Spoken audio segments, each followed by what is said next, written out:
여러분 안녕하십니까. 강신업TV는 여러분들께 더 산삼을 선보이고 있습니다. 체내의 대사, 면역, 혈관 기능에 좋아한 건강수명의 핵심은 항상성입니다. 야생사냥 산삼을 과학으로 표준한 프리미엄 브랜드 더 산삼. 더 산삼은요 HLDM 공법으로 추출을 해서 산삼의 핵심 유효 성분인 진세노사이드, RB2, RE, RG3를 정확히 규격화, 정량했습니다. 이들 성분들은 인체 건강 수명의 3대 축인 대사, 면역, 혈관 축을 동시에 조절함으로써 다성분, 다표적, 다경로의 시스템적 임상 기전을 보여줍니다. 지난 2012년 첫 출시 이후에 누적 판매 600만 병을 돌파한 더 산삼. 앰플 한 병에 함유된 진세노사이드 RB2, RE, RG3 함량 14.0mg에는 체내 항상성 회복의 과학이 그대로 담겨 있습니다. 이 영상 고정 댓글 여기 가면은 여러분들이 링크를 눌러서 여러분들이 구입할 수 있는 경로로 들어갈 수 있고요. 거기 칼럼도 있고 여러분께서 꼼꼼히 확인해 보시고 더 산삼 이용해 주시기 바랍니다. 생애 전주기 건강수명의 핵심 축 항상성 회복을 경험해 보시기 바랍니다.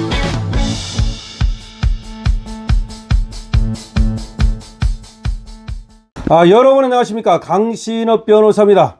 당무감사위원장을 맡고 있는 이호선 국민대 교수가 이번에 다시 블로그에 글을 썼는데요. 아주 의미심장합니다. 한국에서 벌어지고 있는 그런 인민재판, 한국에서 벌어지고 있는 불의의 재판, 여기에 대한 하나의 경고인 동시에 그리고 자신이 맡고 있는 당무감사위와 관련해서 어떻게 정말 정의의 입장에서 공평무사하게 이 일을 해나갈지 다짐을 하는 그런 글이라고 해석이 됩니다. 정의는 다수와 감정을 넘어선다. 정의는 다수와 감정을 넘어선다는 이호선 당무감사위원장의 글입니다. 다수를 따라 악을 행하지 말며 송사의 다수를 따라 부당한 증언을 하지 말며 가난한 자의 송사라고 해서 편벽되이 두둔하지 말지니라. 출애굽기 23장 2절의 3. 너는 가난한 자의 송사라고 정의를 굽게 하지 말며. 출애굽기 23장 6절. 여기서 말이죠. 다수를 따라 악을 행하지 말며. 자, 지금 민주당 저 다수라고 그래서 법을 갖다가 지 멋대로 만들어서 사법부를 압박하는 악을 행하고 있죠. 송사의 다수를 따라 부당한 증언을 하지 말며. 다시 말해서 또 여론 재판을 해서는 안 된다는 것을 말하고 있는 거죠.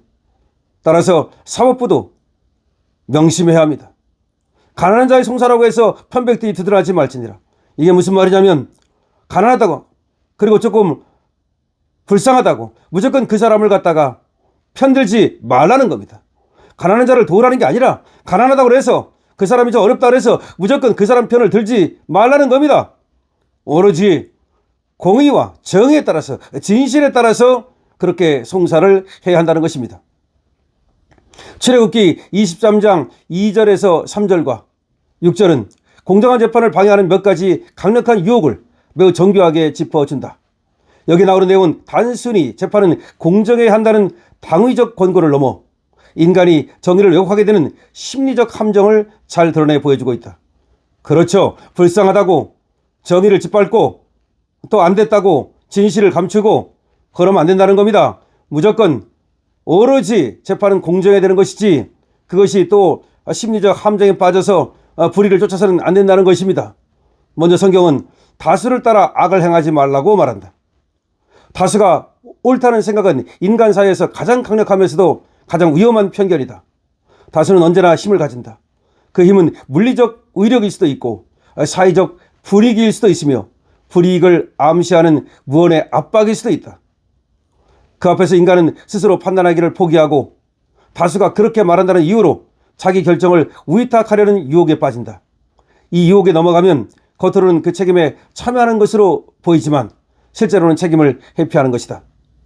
악인 줄 알면서 가담하는 것도 문제이지만 더 심각한 악은 생각 자체를 멈추고 다수의 결정에 판단을 맡기는 태도다.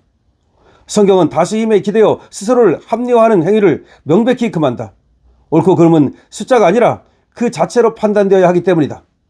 이와 관련하여 성경은 가난한 자에 대한 두 가지 상반된 편견의 가능성을 통해 보다 구체적으로 가르침을 주고 있다.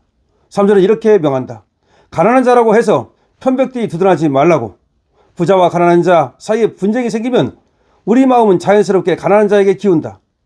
약자에 대한 연민은 인지상정이다. 그러나 가난하다는 사실이 그 사람을 자동으로 옳게 만들지는 않는다. 연민이 사실을 왜곡하도록 해서는 안 된다는 것이다. 그런데 6절은 또 정반대로 말씀한다. 가난한 자의 송사라고 정의를 굽게 하지 말라고. 여기서 억울함을 당하는 쪽은 바로 그 가난한 자다. 바로 앞장에서 하나님은 과부나 고아를 해롭게 하지 말라고 하시고 가난한 자의 부르짖음을 들어주신다고 하신다. 가난하다는 이유로, 힘이 없다는 이유로 저희가 왜곡되는 현실, 이것 역시 성경이 엄히 금하는 불이다. 그러니까 가난한 자라고 해서 무조건 두드러 해서도 안 되고 가난한 자라고 해서 그 사람을 갖다가 억울하게 해서도 안 된다는 겁니다. 성경은 양극단 모두를 경계한다. 가난한을 이유로 사실을 왜곡하는 것도, 가난을 이유로 정의를 짓밟는 것도 모두 잘못이다. 가난한 자라는 이유로 사실을 왜곡해서도 안 되고 가난한 자라는 이유로 정의를 유보당해서도 안 된다. 판단의 기준은 신분이나 처지가 아니라 그대로의 사실과 공평한 법 적용해야 한다는 것이다. 여기서 뭘 말하는 건지 압니까? 이재명을 까고 있는 겁니다. 이재명이 뭐라고 말했습니까? 재산의 여부에 따라서, 재산 능력에 따라서 교통범칙금을 갖다가 달리 내게 하겠다. 이거 까고 있는 거예요.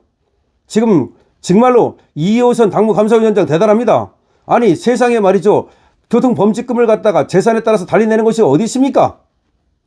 한편 다수를 따라 악을 행하지 말라는 말씀 속에는 옳은 판단을 지키는 일이 때로는 손해와 고립을 감수해야 하는 선택일 수도 있다는 현실적 통찰까지 담겨 있다.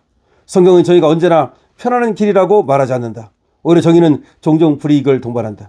이 말 속에는 지금 이호선 당무감사위원장은 말이죠. 정의의 길을 가겠다는 거예요. 내가 당무감사위원장을 맡고 있는 이상 정의의 길을 가겠다는 겁니다. 다수를 따라서 무조건 그렇게 그 사람들에게 그렇게 편들지도 않을 것이고 소수라고 해서 무조건 그 사람들을 불리하게 하지도 않을 거라는 겁니다. 정말 훌륭하네요.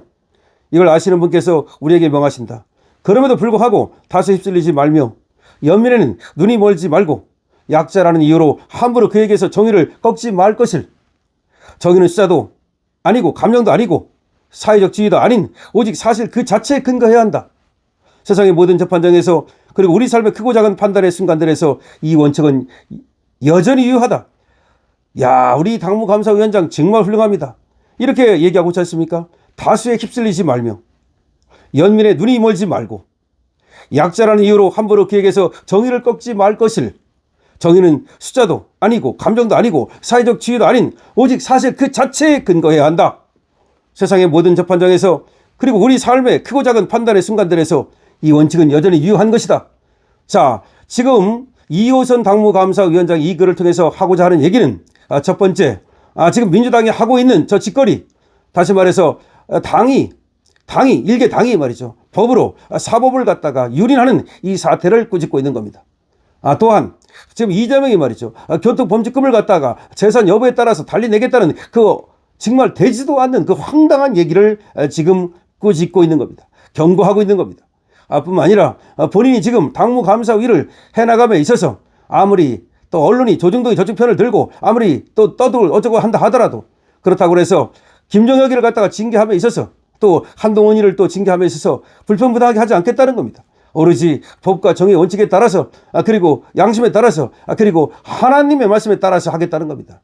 지금 출애굽기를 지금 쓰면서 말이죠. 우리 당무감사위원장이 얘기하는 이 심오한 얘기는 대한민국 모든 사람들이 그야말로 귀담아 들어야 되는 얘기입니다. 대한민국의 판사가 모두 귀담아 들어야 되는 얘기입니다. 그 사람이 가난하다 해서 무조건 두둔하지도 말고 그 사람이 가난하다 해서 정의를 꺾고 그에게 불리하게 하지도 말고 마찬가지입니다. 그가 부자라고 해서 그 사람에게 유리하게도 하지 말며 그가 부자라고 해서 그 사람에게 또 불리하게 해서도 안 되는 겁니다. 유리하게도 불리하게도 아닙니다. 오직 사실 그 자체에 근거하는 겁니다. 다시 말해서 그 사람의 지위도 그 사람의 어떤 신분도 그 사람의 재산도 어떤 판단 자체를 함에 있어서 기준이 될 수 없습니다. 판단의 기준은 오직 사실 그 자체입니다. 여러분 어떻게 생각하십니까?